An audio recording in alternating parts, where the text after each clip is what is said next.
Assalamualaikum dan selamat sejahtera. Kita akan teruskan perjalanan kita untuk lebih memahami lagi fizik, tajuk gerakan jatuh bebas. Okey, gerakan jatuh bebas. So, kita ada 3 standard pembelajaran yang itu kita capai dalam tajuk ini. Kita nak kena jelaskan gerakan jatuh bebas dan pejutan graviti melalui contoh. Yang kedua, kita akan ada satu aktiviti eksperimen untuk menentukan nilai pejutan graviti. Dan yang ketiga, menyelesaikan masalah yang melibatkan pejutan graviti bumi bagi objek yang jatuh bebas. Ini kira masalah pengiraan lah. Okey. Kita tengok pada gambar rajah ni, Sir Isaac Newton duduk di bawah sepohon pokok apple. Tiba-tiba sebiji apple jatuh di atas kepalanya. Ini kira cerita legenda lah berkaitan dengan Isaac Newton. So dia kata semua objek ditarik oleh satu daya yang menyebabkan mereka jatuh ke permukaan bumi. So daya itu kita sebut sebagai daya tarikan graviti. Jadi kita mulakan dengan standard pembelajaran yang pertama, menjelaskan gerakan jatuh bebas dan pejutan graviti. So kita ada dua istilah. Yang pertama ialah istilah jatuh bebas. Yang kedua adalah pejutan graviti. Dan yang ketiga kita kena huraikan apa yang berlaku kepada objek tersebut semasa dia jatuh bebas. Okey. Kita lihat kepada video ni.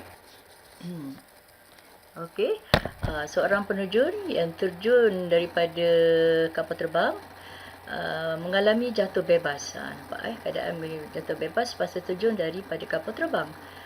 Jadi kita teroka untuk tahu lebih lanjut lagi apa itu jatuh bebas. Okey. Jadi kita ada sebiji kelapa jatuh daripada pokok kelapa.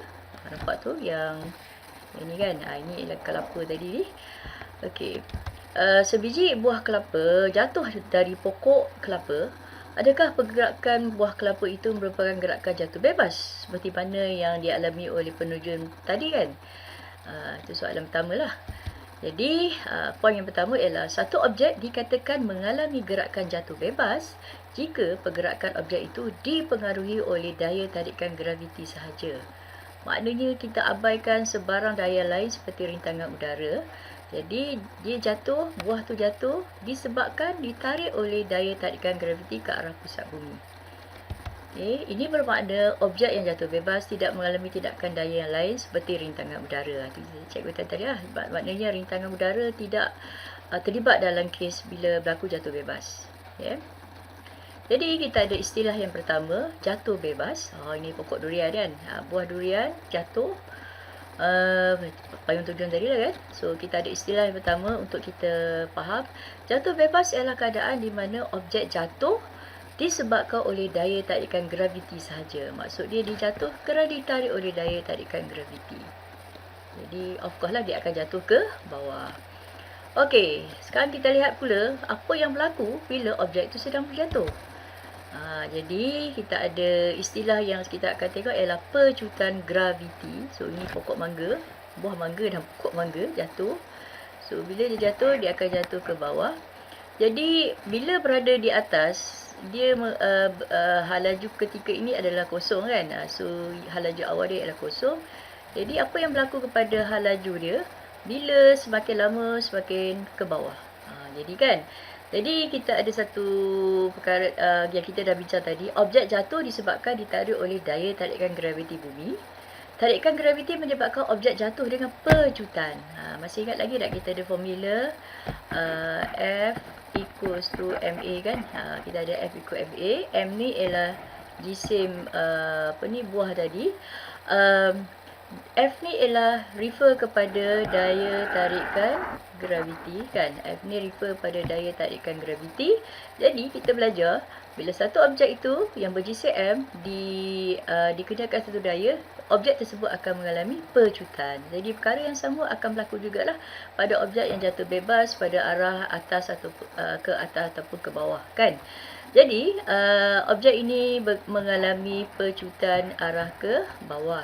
Dan pejutan itu kita sebutkan sebagai pejutan graviti. So kita ada istilah pejutan graviti yang simbol dia ialah G. Jadi dari segi definisi, G ialah pecutan yang dialami oleh objek disebabkan oleh daya tarikan graviti. Jadi dia jatuh, dia akan pecut, laju dia semakin bertambah kerana ditarik oleh daya tarikan graviti. Jadi nilai piawaian G ni adalah 9.81 meter per saat kuasa 2. Ini bermaksud laju objek yang jatuh bebas akan bertambah sebanyak 9.81 meter per saat setiap saat. Maksudnya, kata ini ialah saat pertama bila kosong, U dia kosong, laju dia kosong lah.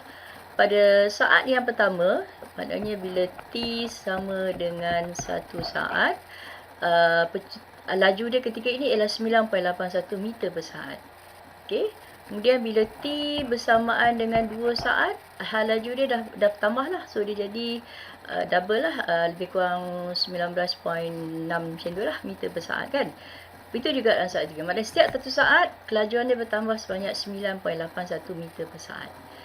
Jadi nilai G ni biasa kita ambil ialah G bersamaan dengan 10. Nak memudahkan kita lah. Kita ambil sebagai 10 meter per saat kuasa 2. Tapi untuk pengiraan bagi pelajar-pelajar silibus form 4, kita menggunakan G sama dengan 9.81 meter per saat kuasa 2.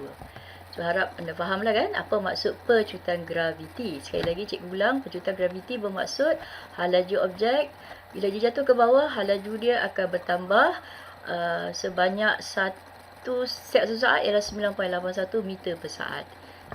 Dan dia mengalami pecutan graviti yang seragam. Maksudnya laju dia sentiasa bertambah dengan kadar yang sama setiap saat. Okey, mari kita tengok satu contoh, satu aktiviti mengkaji gerakan jatuh objek. Jadi kita di sini kita ada stroboskop. Ni stroboskop lah. Jadi dia mengambil shoot gambar objek bola ni jatuh. So dia dapat tangkap lah setiap kedudukan pada setiap sela masa. Jadi dilakukan graf. Okey, ini adalah graf laju lawan masa. So ni data yang kita dapat lah daripada graf tersebut. Masih ingat lagi kita baru belajar pada tajuk yang lepas. Kalau graf V lawan T, nilai kecerunan ni, nilai kecunan memberikan nilai pecutan kan. Pecutan diwakili oleh nilai kecerunan pada graf ini. Okey, soalan yang pertama ialah perhatikan foto, terangkan laju bola. So ini cikgu translate sendiri lah.